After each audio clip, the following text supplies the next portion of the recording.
Ipatuman sa kapulisan ilawom sa jurisdiksyon sa Police Station 2 ang Safer Cities Initiative nga gimando mismo ni DILG Secretary John Vic Remulla kunin mokabat sa 49 ka individual ang gipasidad-an o girepriman sulod sa operasyon gikan Abril 13 hangtod na Abril 19, 2026.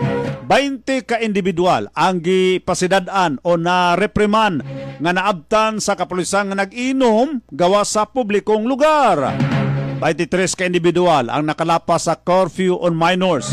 Usa ang natalang gisita tungod lampas na sa alas 10 sa gabi ang pag-video key og napulo ang gisita nga naglakaw-lakang nga walay sapot sa ibabaw sa lawas samtang na sa publiko. Ang mga operasyon kabahin sa mas lapad nga lihok sa Philippine National Police aron mapakunhod ang gamayng krimen o mapaligon ang disiplina sa komunidad. Sumala sa pinakabagong report, mikunhod ang ihap sa mga violators tungod sa mas taas nga kooperasyon sa publiko o padayon ang presensya sa kapulisan sa kadalanan.